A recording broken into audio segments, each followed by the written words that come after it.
First reading, Sirach chapter 48 verse 1 to 14. Then the prophet Elijah arose like a fire, his word flaring like a torch. It was he who brought famine on them and decimated them in his zeal. By the word of the Lord he shut up the heavens, 3 times also he brought down fire. How glorious you were in your miracles, Elijah!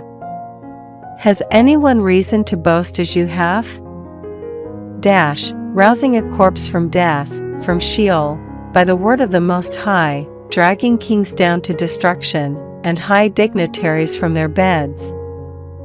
Hearing a rebuke on Sinai and decrees of punishment on Horeb, anointing kings as avengers, and prophets to succeed you, taken up in the whirlwind of fire, in a chariot with fiery horses, designated in the prophecies of doom to allay God's wrath before the fury breaks, to turn the hearts of fathers towards their children, and to restore the tribes of Jacob. Blessed, those who will see you, and those who have fallen asleep in love, for we too shall certainly have life.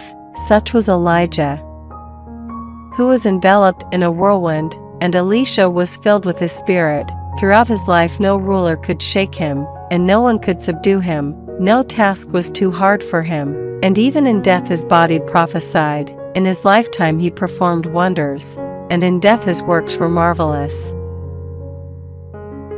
Responsorial Psalm, Psalms chapter 97 verse 1 to 2, 3 to 4, 5 to 6, 7. Yahweh is King. Let earth rejoice, the many isles be glad. Black cloud enfolds him, saving justice and judgment the foundations of his throne. Fire goes before him, sets ablaze his enemies all around. His lightning flashes light up the world, the earth sees it and quakes. The mountains melt like wax before the Lord of all the earth. The heavens proclaim his saving justice, all nations see his glory. Shame on all who serve images, who pride themselves on their idols. Bow down to him, all you gods. Gospel, Matthew chapter 6 verse 7 to 15.